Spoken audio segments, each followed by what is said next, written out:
Thank you. That was a beautiful introduction.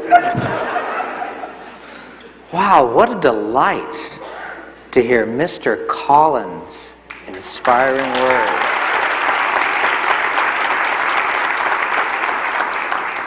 And I say that to you because I am not truly one of you. I am a newsroom journalist. Thus, I am a hand-wringing alarmist. And I leave the saving of this world to you good angels. And I've been so delighted to spend these days with you,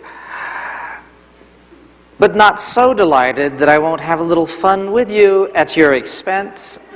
I hope someone will give this to Mr. Collins. A little likeness I sketched as he was speaking.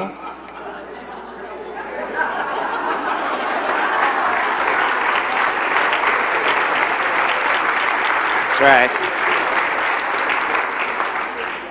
That's right. And there's his muse, the all-important Dante. And listening to Mr. Collins speak, I thought, my goodness, he is a civic theologian. Unlike some of us who are more practical-minded, like Steve Scott.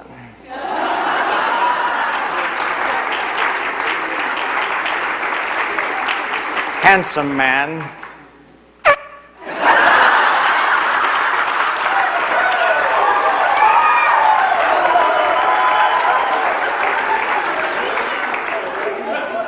Oh, you're laughing now. You won't be laughing when I call you up.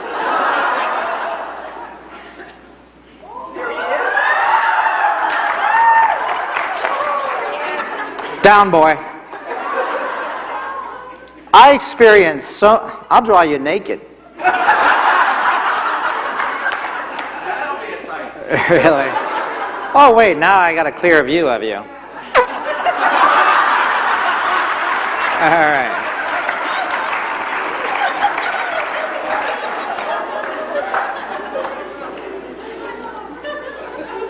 I enjoyed attending the workshops, plenaries, and my favorite I attended this afternoon, the Foundation for a Better Life, and I only broke down and wept maybe 3-4 times. Led, of course, by the handsome, charismatic Gary Dixon. This says, we make people cry. There's an asterisk there because, of course, making people think, feel, and act is a happy consequence. And you may not know this, but he has a second life. He's the president of the Foundation for Tall, Wiry Foundation Presidents.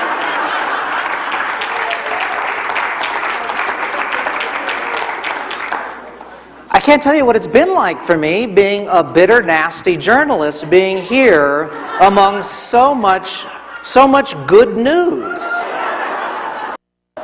And I can tell you as a journalist, you can always tell how much good news is occurring at an event by how little media is present to cover the event.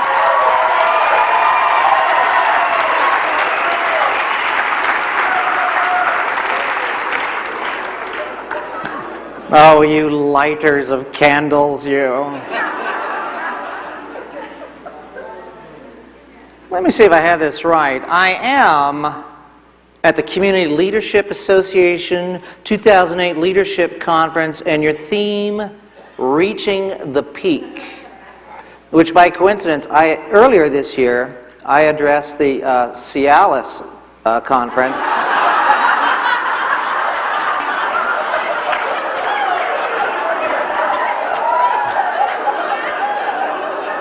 Okay, I know some of you are very high-minded and you're thinking, is this what we're going to get tonight? It's just the beginning. Plus, there's a bonus. Because I like you, I will not rely on PowerPoint. I will be trivial and incoherent.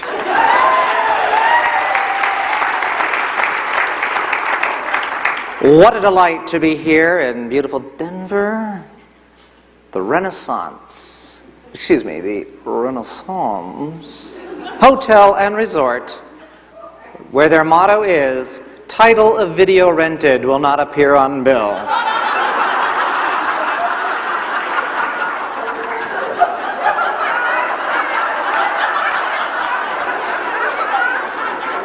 I don't know about you, I was up till 3 looking. I was watching the Foundation for Life video.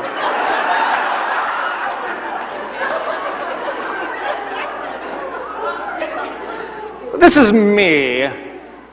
Da-da-da-da-da-dum. Dave Fitzsimmons. I'm an editorial cartoonist, part of an endangered species. There are less than 100 of us in the country. It is our job to provoke controversy and discussion about issues of the day.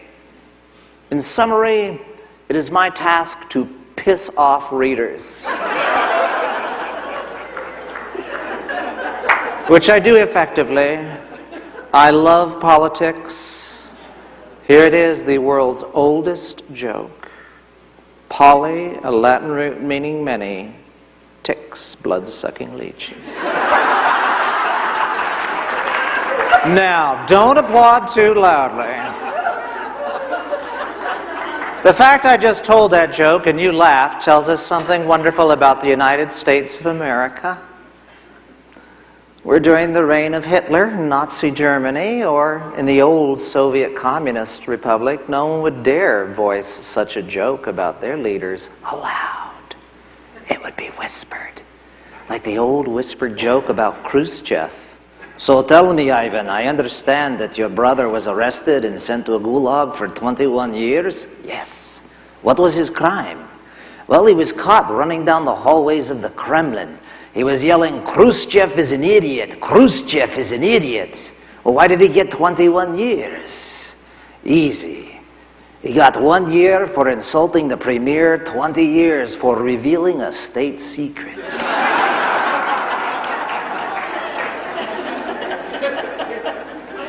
That joke was whispered by frightened people. The kind of people we've all had the pleasure of meeting people from such repressed societies.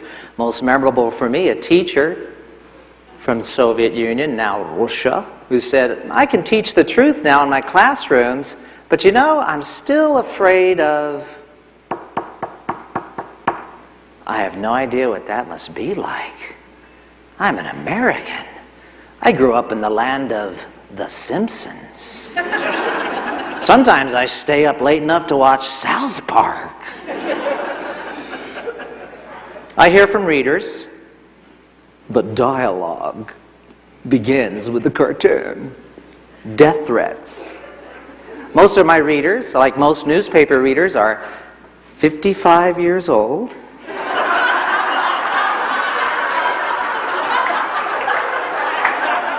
And older.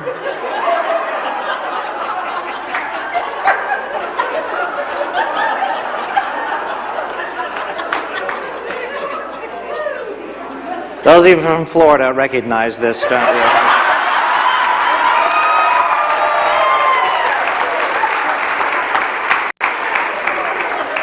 You know, you men are laughing, but it's going to happen to all of you.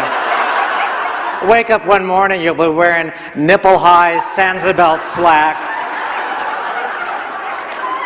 poring over the editorial page. There goes one now.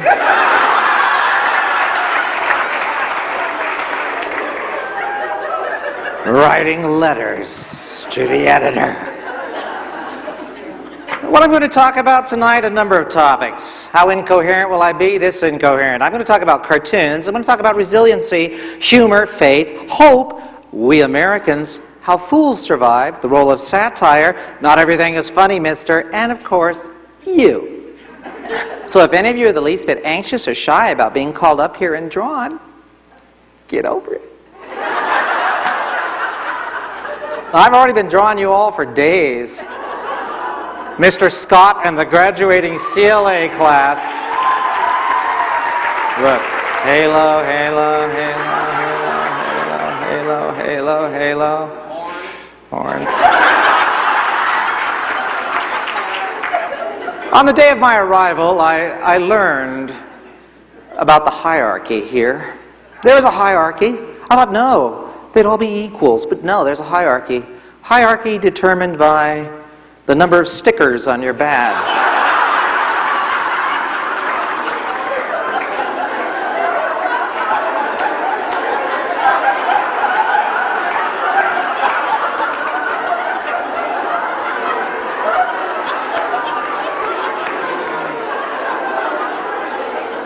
Once again, it has a Freudian flavor, and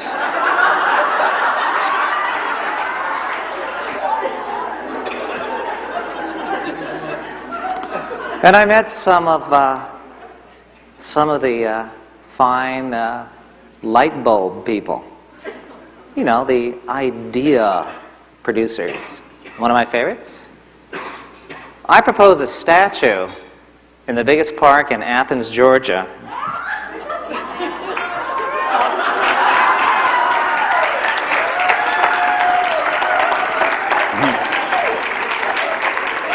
Dedicated to Jim Maloney, the big daddy, the papa of the CLA. There you are, man. There's some pigeon poop right there. My hero. Oh, here, you can have this. Take this to your barber. You're welcome, sir.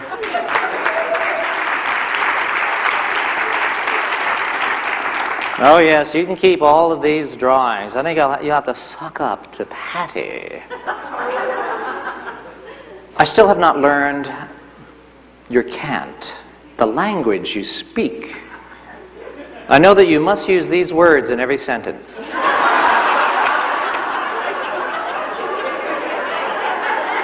I was collaborating with some stakeholders. We were consensus building, and we talked about the potential for leadership in our sustainable community. So I could do that. I could do that. I learned even more about you when I visited the bookstore and saw some of the book titles.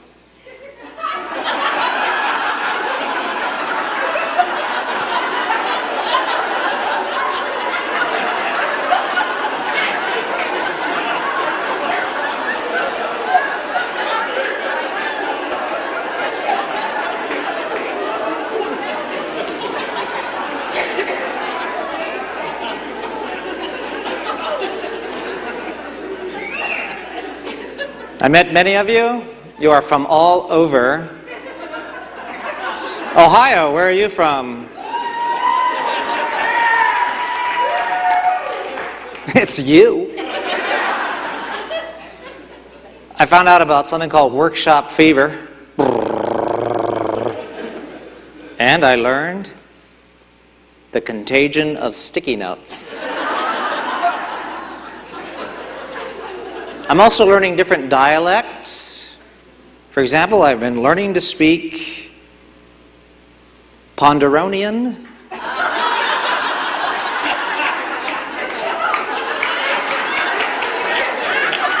There it is.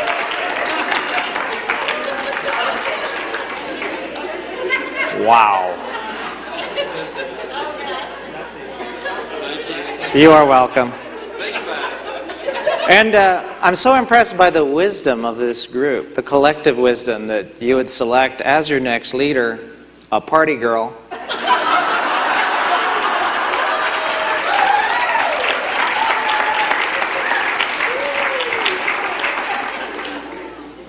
The energy here it's a wonderful contagion. Positive goodwill. Here's a face of leadership. Reminds me of my home in Tucson, Arizona. For those of you who don't know it, Tucson, where I'm from, Tucson, Arizona. Tucson is an ancient Indian word. It means El Paso with sorrows. Juana. Yeah.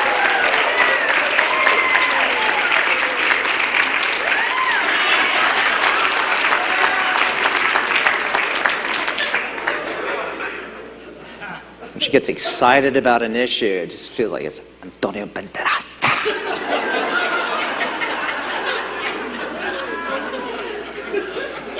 Well, this is about lighting those candles. I had a roommate in college who was a cynic. He said, better to light a bong and curse the darkness.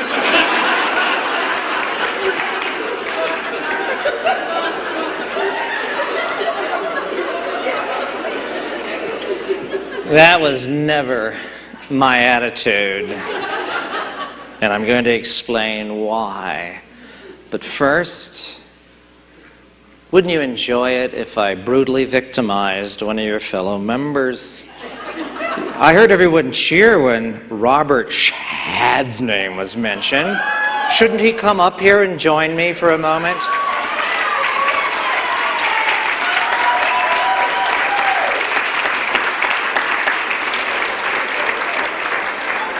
Take your time.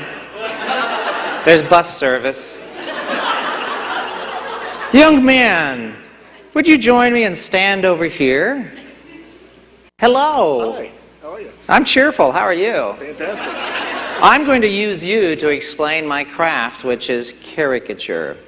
It's the art of exaggerating the prominent features. That won't be hard. That's true. When you stood up, I did say privately to myself, "Thank you, God."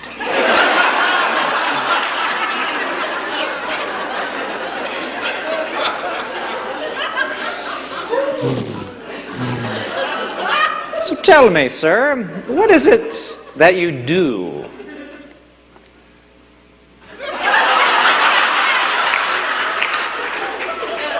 Oh, here. I'm a banker. This will encourage you. Here, let's see if you can speak into this. And you, sir, are a By trade, I'm a banker. banker? Can you loan me some money? Do you have a 720 Beacon? But can you slow down, because I can't understand what you're trying to say to me.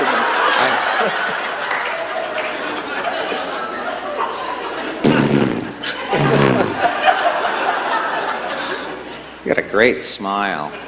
I'm curious, why do your colleagues cheer so for you? Because we're Buckeyes.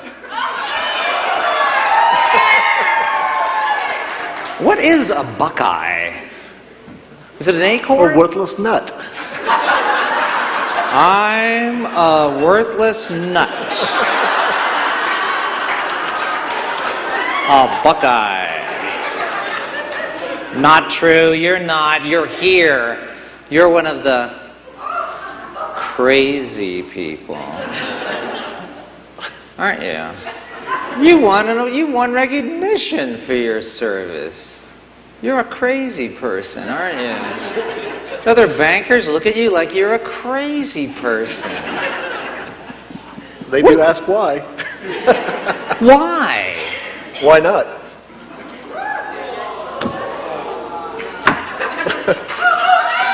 Why not?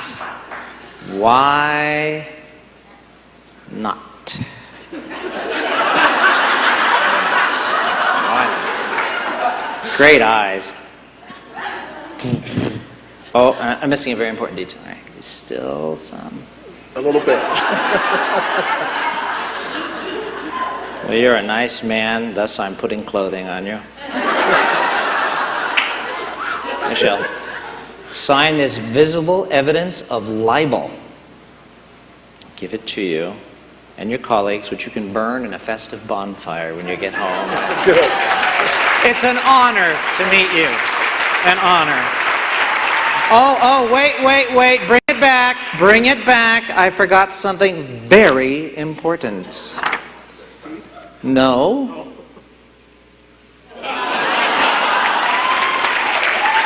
Thank you, sir.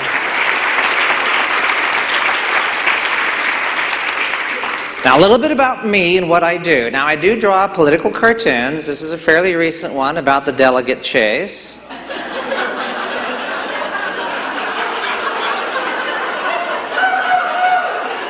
And Not everyone agrees with me.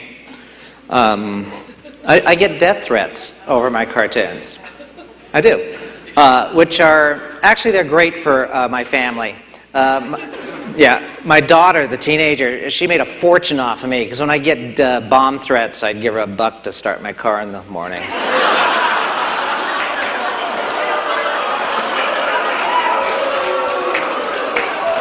People who do not laugh at that one do not have children.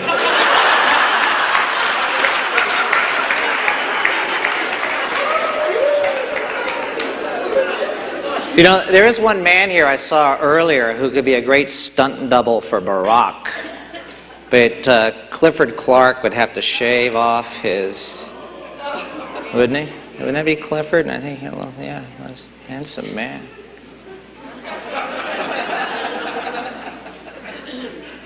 Cartoons appear on the editorial page of the newspaper. And this cartoon was after the Larry Craig incident. Oh, yeah. Let's get this in focus. Wait here before you go in. Dad wants to check to be sure there aren't any family values politicians in any of the stalls.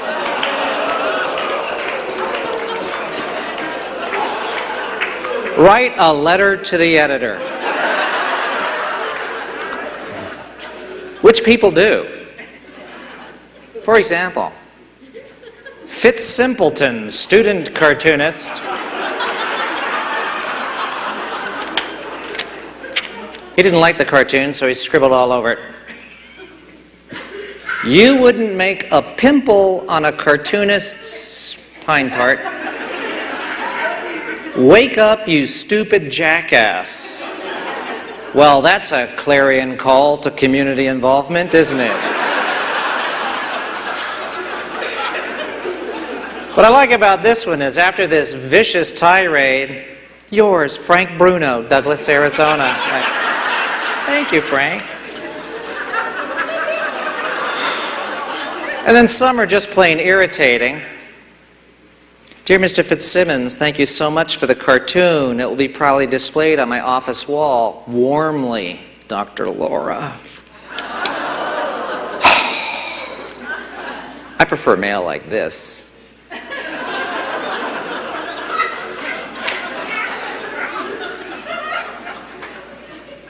People just, sometimes people just they have a hard time laughing at themselves. Retirement communities in Arizona, I remember telling the joke of, have you noticed in the obituary section how odd? Everyone's dying in alphabetical order. It's not funny. That is not funny.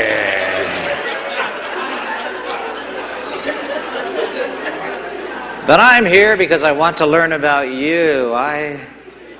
I want to learn about leadership because I'm not an expert.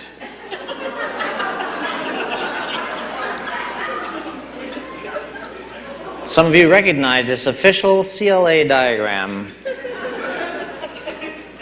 I heard this from a rancher in Wilcox, Arizona, who was 1,000 years old. He said, an expert is someone who comes to my ranch and tells me how much dynamite to stick up a bull's rear end in order to blow off his horns without making his eyes water.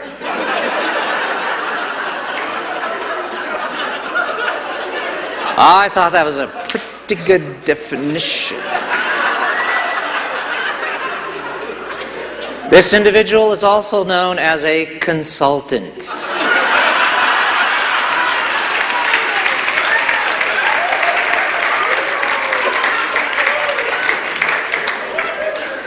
I met so many people that I look at them and I just want to draw them because they're so charismatic and interesting. Tanya.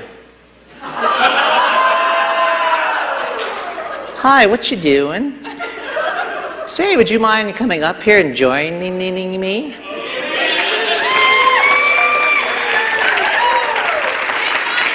Here she comes, the face of leadership 2008, the Wonder Woman of CLA.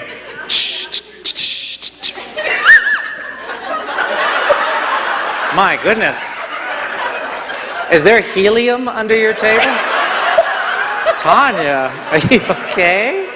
Nice to see you again, my dear. Lovely woman, you. So tell me, before you faint,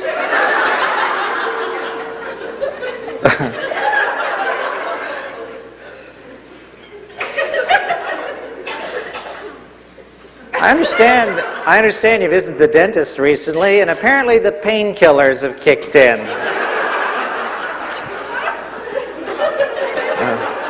And your name is Tanya. Wow. Tanya. You are a Wonder Woman, I can tell.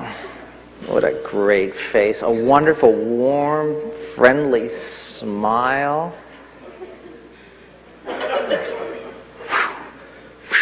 What is it that you do in the community? Should I rephrase that? No, you understand. Tell me what it is that you do. I make people's dreams happen.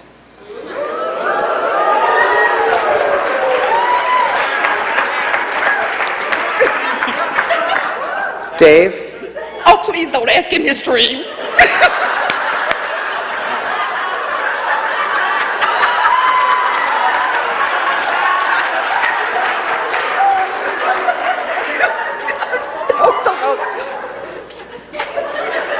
You are so good. You don't need me. You are so good. You make people's dreams come true. Wow. Do you know Elliot Spitzer? Oh, hey. Back. Just having a little fun here.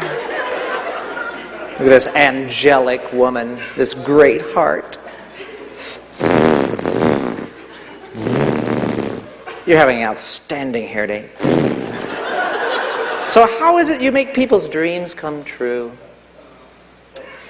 People tell me their vision, and then you gather a group of people, like the people out here, that believe in others, and they have a passion to make others' dreams happen. You pull them together, they come together with one purpose, and they look around, and in a few weeks, it's happened.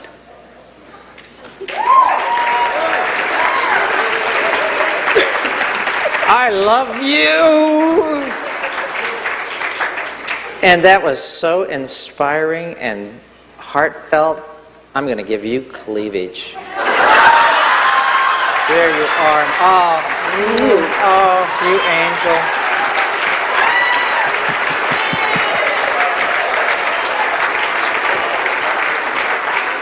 That was good. That was very inspiring. I notice you've all been very good pupils. During the course of this, you've all been very good pupils.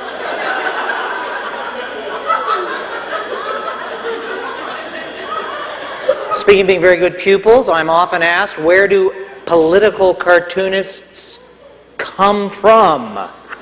Where do cartoonists come from? We come from the back of the classroom. The 7th grade, best 3 years of my life. This is a recreation of my first editorial cartoon, my first opinion piece, a breathtaking likeness of my 7th grade history teacher, Mrs. Cherry Bagwell.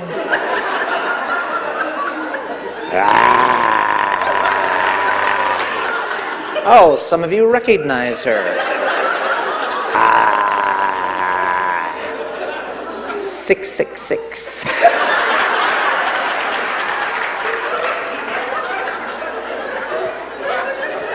I know all of you being of such high virtue that none of you have ever compelled an instructor to say, something amusing you'd care to share with the rest of the classroom? She marched back to my desk, confiscated the drawing. I knew I'd never see it again. Last year. Is this Mr. Fitzsimmons? Yes.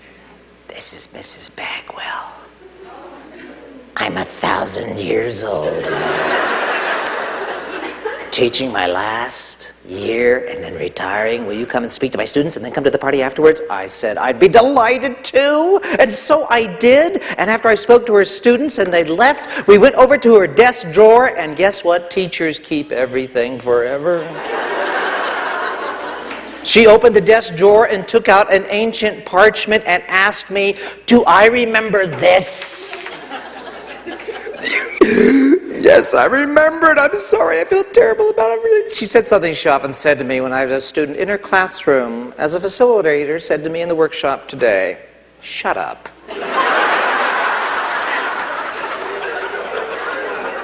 And then she said, "There's something I want from you. My husband loves this drawing. Will you sign it?" And so I did. It's no coincidence of life that my dear wife has been a public school teacher for her entire life, nearly, and she teaches high school now, and teachers make great life partners. I learned this on our honeymoon. Yeah, teachers make you repeat an exercise till you get it right.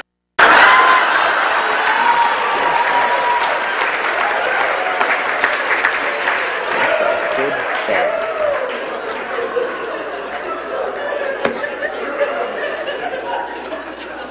I want you to help me out here. I want you to do something you never do at a convention like this. I want you to turn on each other. I think on this occasion, let's go with a male face. Oh, we have some pointing going on over here. Oh yes, the silver fox with the mustache. Could you rise, sir? Could you come this way, sir? I see you need leadership. Saunter up here.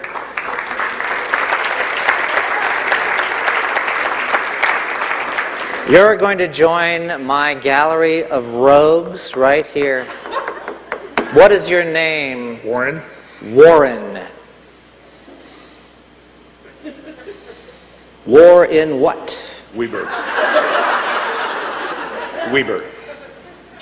Warren Weber? Weber. Wow. That's a name out of a children's storybook. Did I spell it incorrectly? Yeah, you did, but that's fine. Fabulous.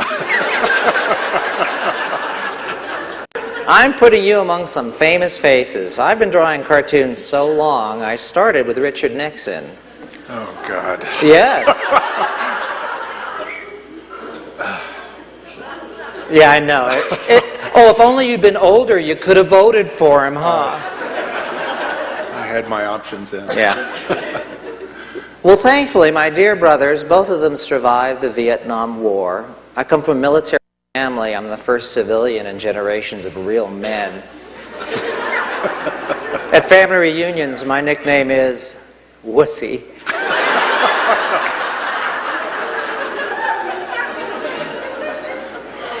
When they returned, they politicized me, and I began to care about the state of the world outside of the narrow world of teenage angst. Hey, if you get a chance, visit the Nixon Library. It's in Southern California. The doors are locked. You have to break in. Some faces are easier to draw than others, like Jimmy Carter. It's just a set of dentures surrounded by wrinkles. Down here, Ronald Reagan, the first president to have on his speech writing staff a joke writer. The master of the art of the preemptive joke, as you might recall from debates where he made jokes at his own expense about his age. Ah, what wisdom there is in the preemptive joke. I became aware of it when I was in middle school and I was round.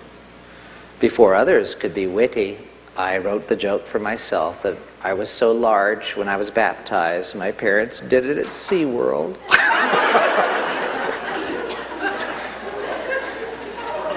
current President of the United States, Jorge Bush. Our first Latino president. There's that Grinch-like smile. Bill Clinton. Thank you, God. Husband of the senator who is running for President of the United States, and as you may not know, she also authored that noteworthy book, It Takes a Village to Satisfy My Husband.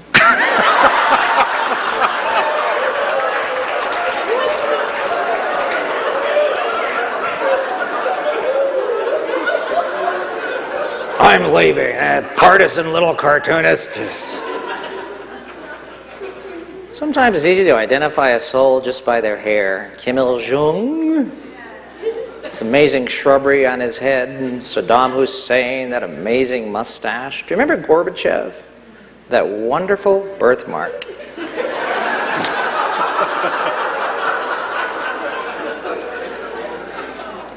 Warren Weber. That's the past tense of Weber.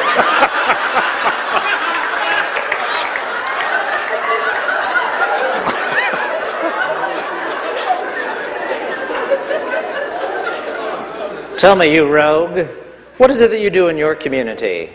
I'm a volunteer with the leadership program. Oh, a volunteer. That is definitely a halo. As someone who's been an observer, contributing nothing for nearly 25 years, I have learned volunteers hold us together. They do. Man, you have no idea. I mean, you might think, well, I have a life of meaning that is satisfying, but the ripple effect, my goodness. Where is it you volunteer? In Council Bluffs, Iowa.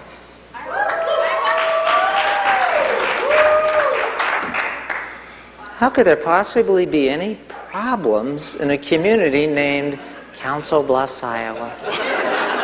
Darn, that music man sold us those instruments.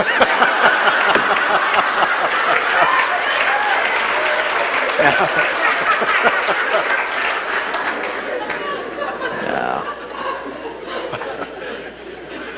Well, that's a very worthy mission. He's laughing now, but next summer when I'm driving through in the minivan with my kids. He's going to drop them off. That's right. That's right. Now there's the smile. That's a great feature. That's a key to success in life. I remember, I'm a cancer survivor, and I remember, oh, big deal. No. No. Lots of friends, relatives, much worse off than myself in terms of their struggles. I was very fortunate. But I remember joking and laughing so much because I was terrified with the physicians and the nurses that one of the nurses said, "You're just sweetly foolish." And I thought to myself, there's a virtue. The virtue of the fool. And I came to the conclusion that the fool is not a fool. It was wise. I could have been terrified, but instead, out of my cancer experience, I got a good 60 minutes of comedy monologue gold. Great eyes. I wouldn't trust you.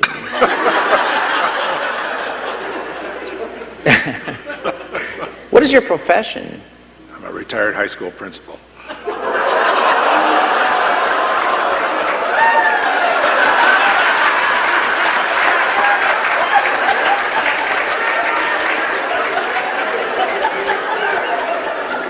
The devil. Right there. No. Wow, you are a crazy person. Because you can't do that job unless you have this disorder.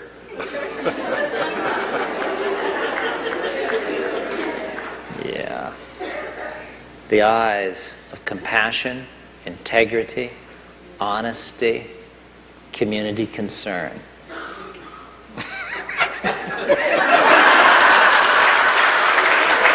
A round of applause for a good man. A good man. A pleasure, sir.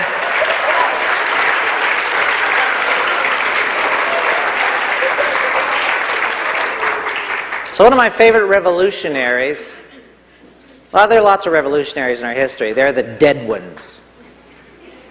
Che Guevara, soon to be Fidel Castro, Mao. I like the living revolutionaries, like Benito Franklin, y Comandante Jorge Washington, Thomas Paine. The revolutionaries I admire. And one of my favorites is Ben Franklin, because he drew this cartoon, which got him into trouble. You've seen this in those civics books. Get together to combat the common foe. What I love about this cartoon, this was considered a crime. It was an act of treason. Under martial law, he would have been hung until he was unconscious, then dropped down, drawn and quartered, sliced into fourths and pulled apart by horses. This is ink on paper. That's all it is. But there's something more frightening in it, I guess, to some, and that would be an idea. We Americans, thanks to the wisdom of our revolutionaries, fear no idea. And in fact, we're intolerant of those who are intolerant of free expression. Who is this guy? This guy is from Pennsylvania, Governor Pennypacker, governor in 1902. He looked very much like a bird. Cartoonists began to draw him as a bird. He did not like these drawings. He went to his lawmakers and asked them to pass the first anti-cartoon law in America, making it a crime to ever publish a likeness of an elected official drawn as an animal. Within a week, an editorial appeared praising this new law as a noteworthy Animal Protection Act. And accompanying the editorial was a portrait of Governor Pennypacker, drawn by the same cartoonist, only this time he was drawn as a fruit. He was not reelected. His law was repealed before it was ever tested in the courts. We Americans savor our free expression, and we don't give it much thought. Think how The Simpsons would be received in a repressive society. These images caused riots around the world. Images that were, look, a hush falls over the room. You're a little bit nervous now, aren't you? It's okay. It's just ink on paper. That's all it is. I don't see what everyone was so upset about. Naming a teddy bear Mohammed. I'm from Tucson, Arizona. Half the kids are named Jesus.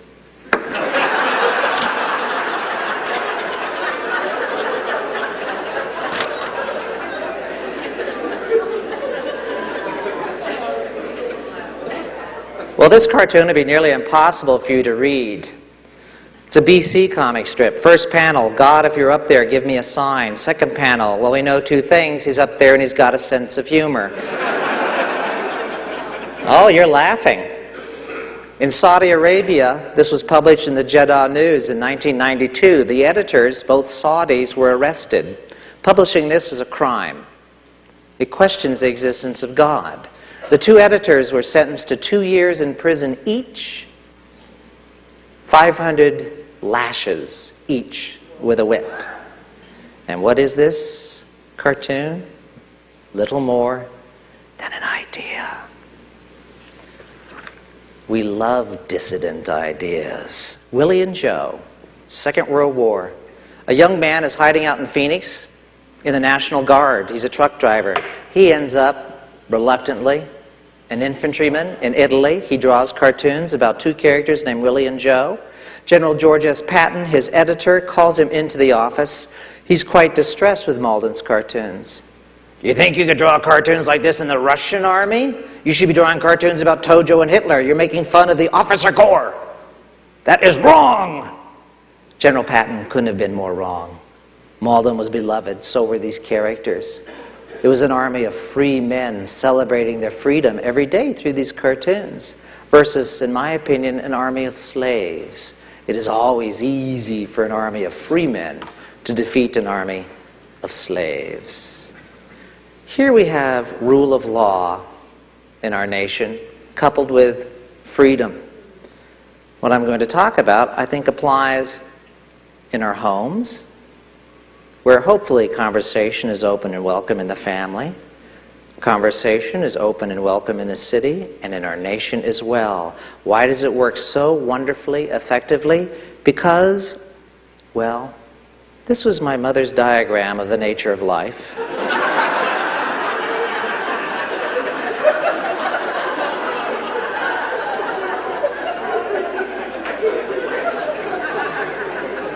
From time to time, poop proceeds in this direction, striking said fan.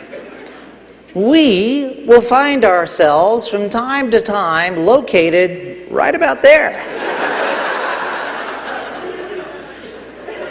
She said we must learn to laugh through the bad times.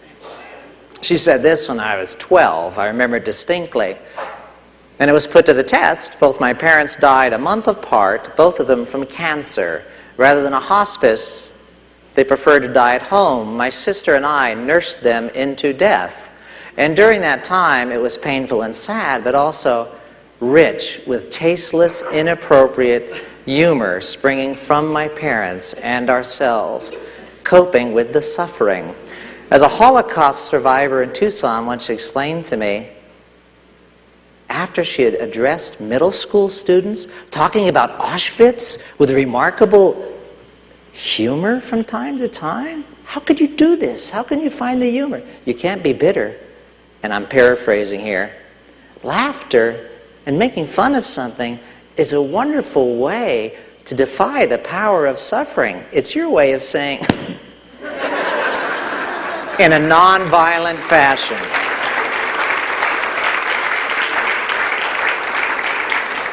that's the key to it all, ensuring that it is a nonviolent exchange. The best humor, of course, is self-deprecating humor. I'm sorry to pick on the guys, but let's find a human male from this. Oh, yeah, you. No, you. You who just pointed. Yes, you. Yes, you wanted him. No, Barabbas, you come up here. You, yes, you.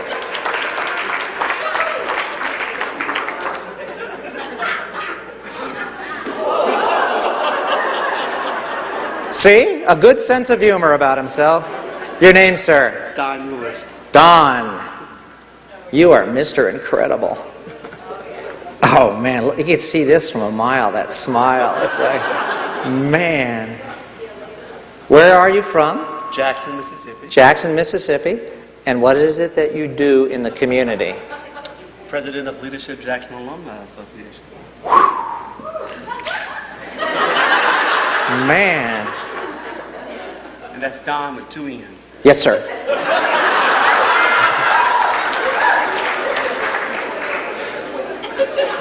Well, it is kind of cold in the room, so.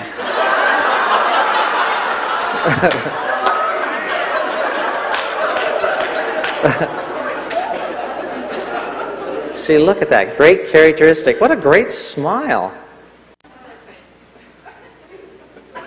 And I love that. It's like a natural fade down here, isn't it? It's like, wait, it's like.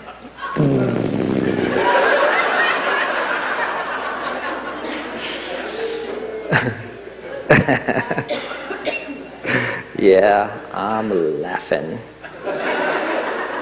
You do look like you have a good sense of humor. Thank you. About yourself, yes. As you fight for truth, justice, collaboration, and stakeholders. You're welcome. Thank you very much. Nice to meet you, Don. Okay.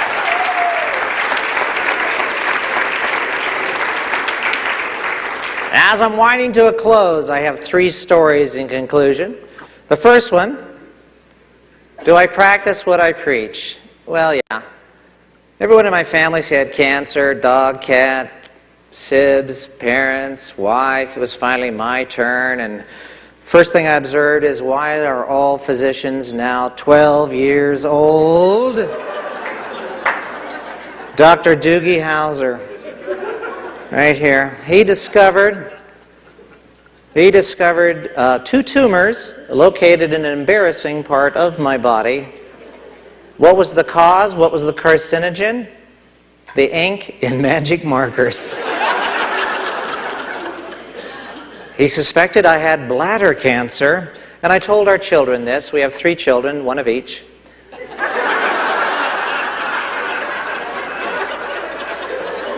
I told the 11-year-old, explaining it as artfully as I could because I wanted him to be aware and understand. And I just didn't explain it clearly because by the end of the week, every 11-year-old skater boy on my block thought Mr. Fitzsimmons had something called wiener cancer. So, no.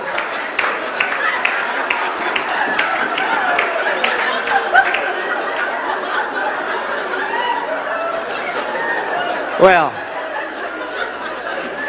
we've all experienced these moments of terror, irrational terror. It's almost wordless, the fear, the terror. In my case, it was in the doctor's office where young Doogie Howser came in and said, well, the x-ray showed something, but Mr. Fitzsimmons, we're going to have to take a closer look. I'll be right back. I'm sitting there.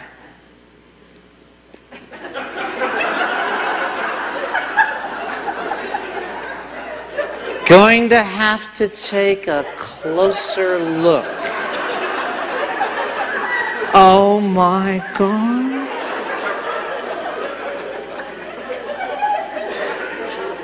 The nurse opens the door, smiling. They give you a little sheet of paper with a porthole.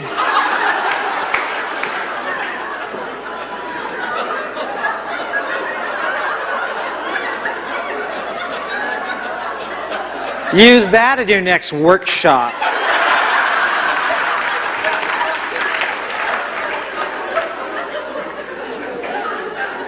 At this point, something interesting happened. I was experiencing sheer terror, expecting the worst, and I felt that lump in my throat of terror, and I thought, well, this is the time to actually practice what you preach. Distract yourself with humor.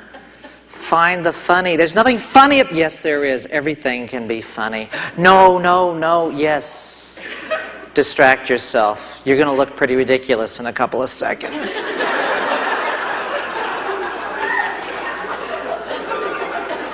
So rather than focusing on things like, gee, I wonder how much cremation urns are at Costco,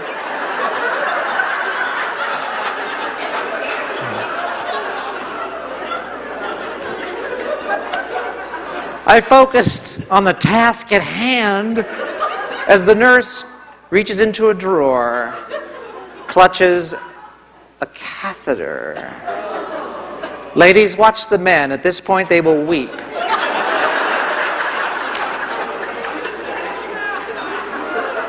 The size of a rural metro fire hose.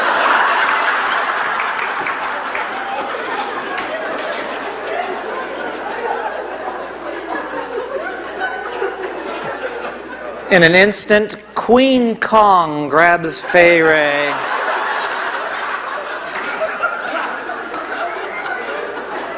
I'm still trying to find the funny in this moment, and I'm blurting. I'm blurting, no filter, things like, usually this cost me $50 on 16th Street.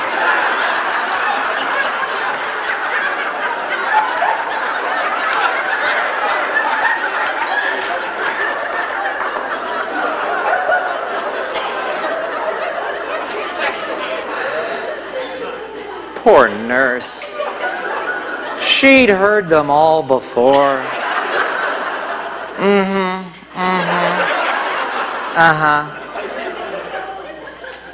In it goes. And goes. And then she says, "You're the cartoonist, aren't you?" I'd recognize you anywhere.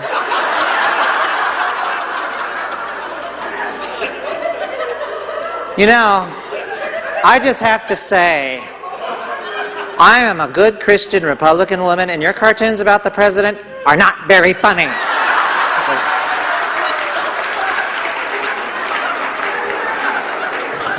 Just write a letter to the editor. And then she simply leaves the office, and there I am,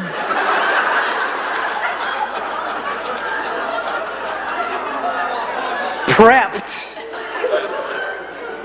Doogie Howser comes back in, and he says, "How we doing?" It's great. Let's do some deep sea fishing. Put a bait on the end of this. A little hook. Fishing. See if we can catch. Now, he sits down on a wheeled chair. He takes out the cystoscope. He inserts it in the end of the catheter, and then he draws near to me. "So, what made you choose this field of medicine?" He made the mistake of ignoring me, so I messed with his hair. What is the point of this? Surgeries, treatments, I survived it. I could have gone through the experience in sheer terror, but I distracted myself with foolish humor. I was a fool throughout the experience. Also, I would say that having a sense of humor, good times, bad times, life starts out really great. Whoa, you get your bling at the conference. Got that box lunch, and then you actually... Oh, hey, it was good.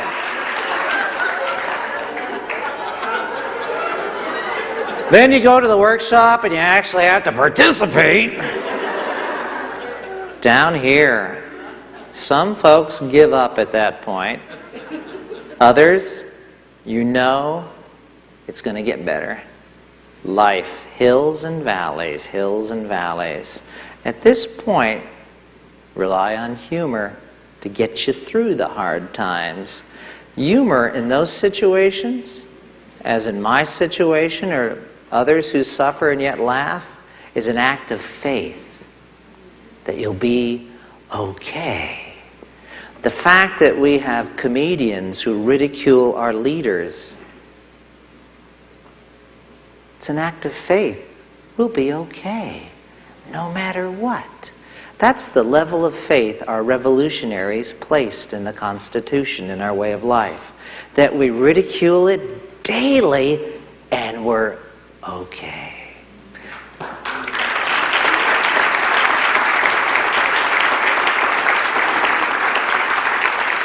So you see, what's true for an individual in a household is true for a community and is true for a nation. Those who do not care for free expression do not endure. They are brittle. Societies like the Imperial Japanese, the German Nazi Society, or Al-Qaeda are brittle. Those who are brittle, like my neighbor Frank in Sun City,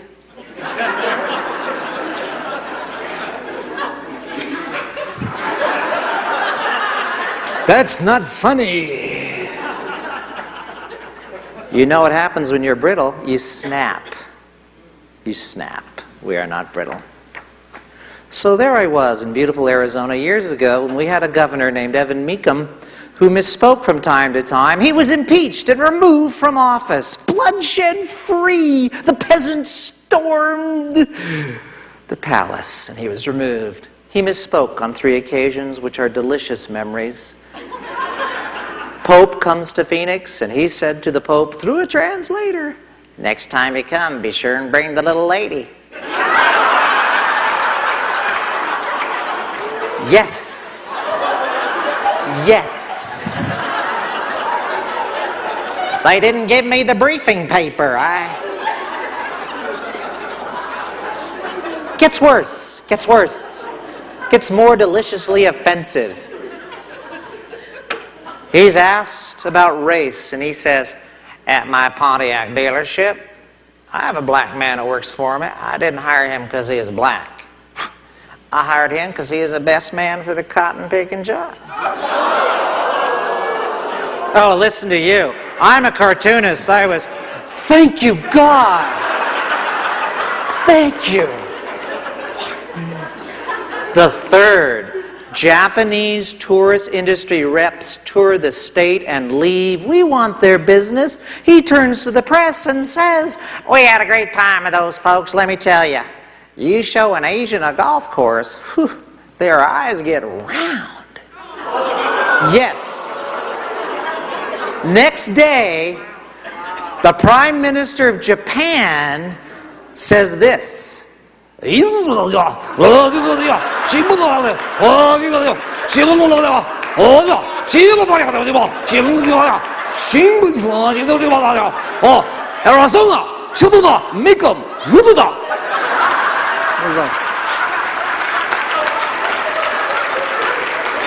Well,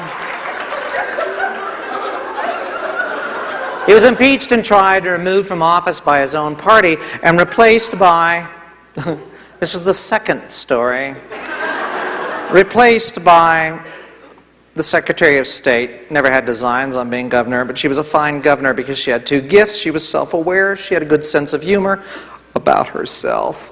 Lovely lady, wore her white hair piled high, like Ann Richards of Texas or Marge Simpson. Always got her hair done at Dairy Queen. There we go, side view. I went along, the reporter was interviewing her, inches away from her, have my notepad, talking about the budget. What an opportunity, I'll draw her. This is great. Oh, stars, planets, moons. Woo! Space shuttle, heading home for Edwards Air Force Base. Mountain climbers, yeah! Woo-hoo! Yeah, baby! And I'm so focused in on the drawing, I'm unaware that the interview was ended.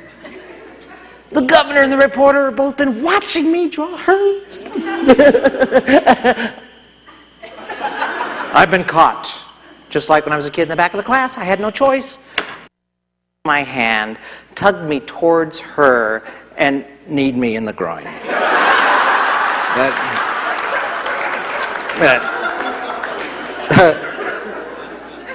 The final story. This is a personal story. We all have stories like this somewhere in our family tree. Mother and father, long gone, 1979, deathbed confessions about their lives. Why, yes, son, when I was 15, I was thrown out of my stepfather's home. He was a terrible man, and I survived. I was a tap dancer, a chorus girl, and I became a taxi dancer. It was the Depression. Mom, Dad, I was orphaned at age 9. I was an altar boy at St. Pat's Cathedral, and the priests didn't send me to the orphanage. They kept me at St. Pat's, and not for the reason you're thinking. But because I was 9 years old, I was a little rum smuggler during Prohibition, and I could get liquor cheap for the priests. So they liked me. Furthermore, when I met your mother, she was a taxi dancer. It was during the war. I was a soldier. I bought $3 worth of tickets and proposed that night. And I got the best bargain out of it. What's that? Your mother taught me how to read. What? You didn't But you work at the University of Arizona? Did you tell them the truth about your... No. Wow. We all have stories like these. And when daughter did well in high school, these folks were long gone. And this is the close. I wanted her to see the tenement slums that Mom and Dad had crawled out of, to show her the visible story of how someone can come from nowhere to somewhere with resilience and with humor and with courage. And while we were on Manhattan, we went down to the southern end of the island to take in the site where the World Trade Center had stood. And I was quiet for once. Daughter says, "Dad, what's the matter?" Well, you know, firemen, cops, we're Irish. It's our entire family, except for the freak who's a physicist. Yeah. Here, Dad, lighten up. Listen to this. What is it? It's a song by that poet-philosopher from New Jersey, Bruce Springsteen. What is it? It's a song about the firefighters who went into the smoke. No way. Yep. What are the lyrics? Wonderful lyrics. Of the firefighters he wrote, "May your strength give us strength. May your faith give us faith. May your hope give us hope." Not to diminish the courage of those firefighters, but every day across our nation, Americans go into the smoke. Whether it's the teacher in the inner city school or the cop who puts on the uniform, or demented souls like yourselves who are sweetly foolish and are going to save the world. Bless your hearts lighting those candles. Rely on each other for strength. Encourage each other's faith in whatever it is that sustains you in your tasks. As long as you have those two characteristics, I would add with the spice of a good sense of humor about yourselves, you're always going to have that third quality of hope, that tomorrow is always going to be a little bit better than yesterday. Thanks for having me with you.